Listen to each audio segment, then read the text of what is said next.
విద్యార్థుల్లో 10వ తరగతికి వచ్చినటువంటి విద్యార్థులు చాలా కష్టపడుతున్నారు. ఏదల్లో కనిపించేటువంటి కుసంస్కారంతో కూడుకున్న అనైతికతతో కూడుకున్నటువంటి అసాంఘిక శక్తులుగా పిలువబడుతున్నటువంటి వ్యక్తులందరూ కూడా తల్లిదండ్రుల యొక్క త్యాగాన్ని, ప్రపంచం యొక్క త్యాగాన్ని, తన అస్తిత్వాన్ని, తన మూలాన్ని మరిచిపోయిన కారణంగానే ఈ సమాజంలో వాళ్ళు మనుషులుగా జీవించడానికి ఇబ్బంది పడుతుంది. మనుషులుగా జీవించగలిగితే ఈ భూమి స్వర్గం కాదు. పక్షులుగా జీవిస్తున్నాయి, పశువులుగా జీవిస్తున్నాయి, క్రిమికీటకాదులుగా జీవిస్తున్నాయి. అసహనానికి గురైనప్పుడు, కోపం వచ్చినప్పుడు ఒరే గాడిద అంటాం, ఒరే కుక్క అంటాం, ఒరే దున్నపోత అంటాం.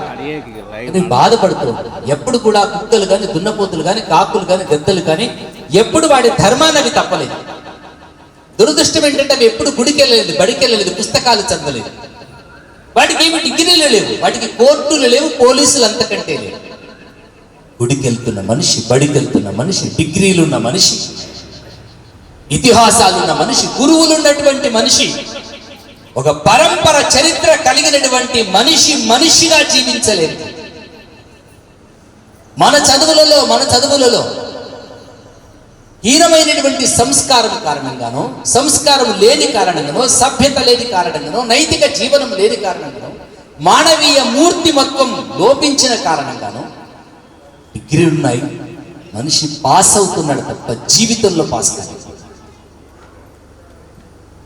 ఎప్పుడో బిడ్డ పుట్టినప్పుడు బొడ్డు తాడును పెంచుతాం. ఈ పవిత్ర యజ్ఞంలో మళ్ళీ తెగిన బొడ్డు తాడును ముడివేసే ప్రయత్నం జరిగింది. ఈరోజు మళ్ళీ అనుబంధాన్ని పెనవేసేటువంటి ప్రయత్నం చేసి, బిడ్డలారా, తల్లి పడేటువంటి త్యాగం, తండ్రి పడే తపన, ఇది అర్థమైతే నీకు వందే మాత్రం అర్థమవుతుంది, రవీంద్ర అర్థమవుతాడు, నీ క్లాస్లో ఉన్న టీచర్ ఎఫర్ట్ అర్థమవుతుంది, నీ స్కూల్ ఎఫర్ట్ అర్థమవుతుంది. ఈ సమాజం యొక్క నా దగ్గర 100 రూపాయలు ఉన్నాయి, 10 లక్షలు ఉన్నాయని మనం మురుస్తాం. కానీ అది 10 మెతుకులు కావు. వందలాది చేతులు మారితే, వందలాది శ్రమజీవుల స్వేదం చిందిస్తే అది నీ కంచములో అన్నమై నీ కడుపుకు ఆకలి తీర్చు. వందలాది చేతులు శ్రమిస్తే నీ వంటి మీద వస్త్రమైంది. వందలాది చేతుల్లో ముడుస్తే నీ కాలుకు చెప్పయ్యింది. నీ అస్తిత్వం వెనకాల, నీ ఆనందం వెనకాల, నీ అవసరం వెనకాల, నీ ఆకలి వెనకాల యావత్తు సమాజం అహోరాత్రులు కంటికి నిద్ర లేకుండా నీ ఆనందం, నీ సౌఖ్యం, నీ సుఖం, నీ సుభోగ్యం, నీ భాగ్యం కోసం నిరంతరం పనిచేస్తుంది. ఈ విశాలమైనటువంటి ప్రపంచానికి, ఈ విశాలమైనటువంటి దేశానికి నువ్వు బాధ్యతాయుతమైనటువంటి వ్యక్తిగా ఎదిగినప్పుడే, నువ్వు బాధ్యతాయుతమైనటువంటి పౌరుడిగా ఎదిగినప్పుడే, ఓ కలెక్టర్గా పనిచేసినప్పుడు, ఓ డాక్టర్గా పనిచేసినప్పుడు, ఓ రైతుగా పనిచేసినప్పుడు, ఓ పౌరుడిగా పనిచేసినప్పుడు, బాధ్యతాయుతమైనటువంటి వ్యక్తులుగా ఎదిగినప్పుడు ఈ భూమి స్వర్గంగా మారగలదు. సంఘర్షణ లేని సమాజాన్ని చూడగలుగుతాం, సమాజాన్ని చూడగలుగుతాం, సమానత్వంతో కూడుకున్నటువంటి సామాజిక న్యాయం కలిగినటువంటి సమాజాన్ని మన కళ్ళతో చూడగలుగుతాం. ఆ సంస్కారవంతమైనటువంటి చదువుని ఇవ్వాలనేటువంటి తలంపు గత 20 సంవత్సరాలుగా వందే మాత్రం పనిచేస్తుంది. ప్రభుత్వ పాఠశాలల్లో లక్ష్యంగా అణగారిన బిడ్డల అత్యున్నతమైనటువంటి లక్ష్యంగా కోల్పోతున్నటువంటి మానవీయ విలువలను మరొకసారి గుర్తు చేసి, మానవీయ విలువలను జోడించి మహోన్నతమైనటువంటి వ్యక్తిత్వాన్ని సమాజానికి అందించాలనేటువంటి తలంపు. వ్యవస్థ మారాలి, సమాజం బాగుండాలని చాలా ఉపన్యాసాలు వింటాం. ఉపన్యాసాలతో, ఉత్తరాలతో సమాజం మారదు. సమాజానికి వ్యక్తి ఆధారం. వ్యక్తులలో ఉన్నటువంటి వ్యక్తిత్వ గుణశీల సంపద ఆధారంగా సమాజం మారగలుగుతుంది. ఆ వ్యక్తిత్వ గుణశీల సంపద రావలసింది అమ్మ ఒడి, బడి, గుడి, ఈ 3 ప్రస్థానత్రయాలు. అమ్మ ఒడిలోనే సంస్కారవంతమైనటువంటి బిడ్డ ఎదగాలి. త్యాగాన్ని సరిగా అర్థం చేసుకోగలగాలి, సమాజాన్ని సరిగా అర్థం చేసుకోగలగాలి.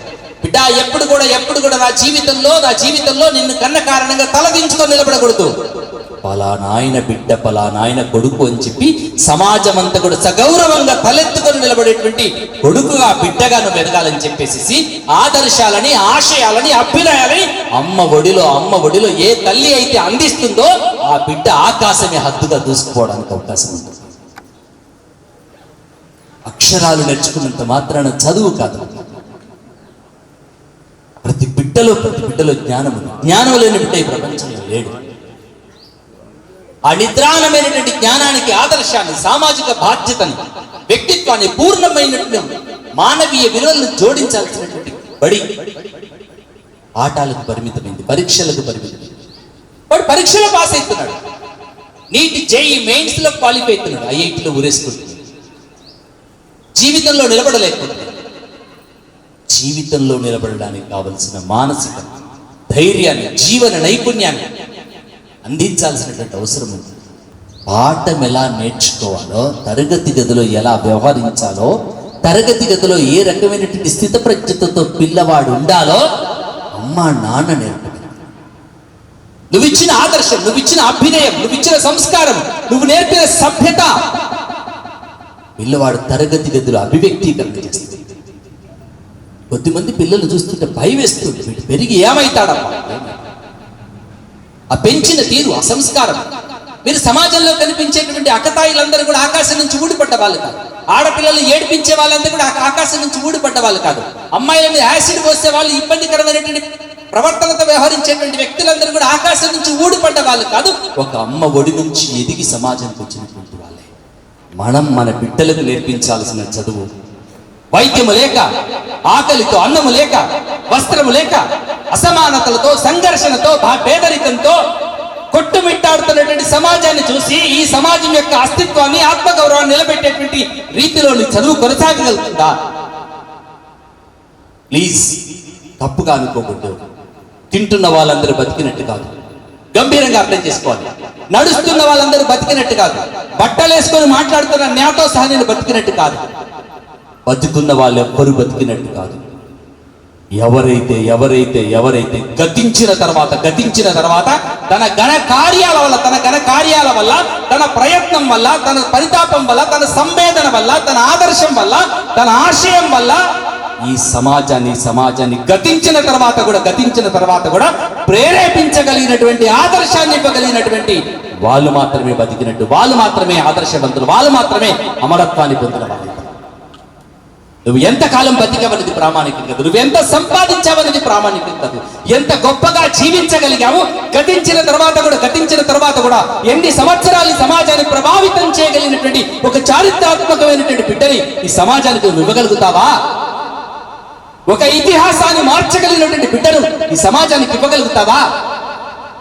రామేశ్వరం వెళ్తే రామలింగేశ్వరుడు దర్శనం అయిపోయింది. కొద్దిమంది విజ్ఞత కలిగినటువంటి విద్యావేత్తలు రామేశ్వరం ఉన్నటువంటి కబరస్థానికి, శ్మశానానికి వెళ్తారు. ఎందుకు వెళ్తారో తెలుసా? శ్మశానానికి ఒక మూలన ఉన్నటువంటి చిన్న సమాధికి తల ఆంచి నమస్కరిస్తారు. ఎవరిదా సమాధి?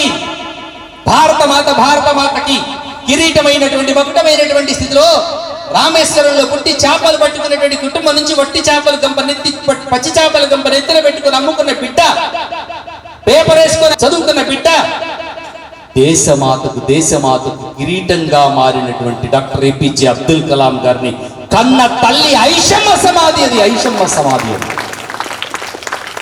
నా కడుపు దేశమాత గర్వించదగ్గ బిడ్డను నేను అందించగలుగుతానా? నా కడుపున ప్రపంచ హితానికి పనికొచ్చేటువంటి బిడ్డను నేను అందించగలుగుతానా? సర్వశ్రేష్టమైనటువంటి సంవేదనతో సమాజ హితం కోసం జీవించగలిగినటువంటి బిడ్డను నేను అందించగలుగుతానా? భగత్ సింగ్ బతికింది 23 సంవత్సరాలు. కానీ భగత్ సింగ్ ఈ రోజు వరకు కూడా బతికే ఉన్నాడు. అష్ఫాకుల్లా ఖాన్ బతికే ఉన్నాడు. రామ్ ప్రసాద్ బిస్మిల్ బతికే ఉన్నాడు. 38 సంవత్సరాల వయసులో ఉండబడినటువంటి వివేకానంద గతించిన తర్వాత కూడా ఇంకా బతికే ఉన్నాడు.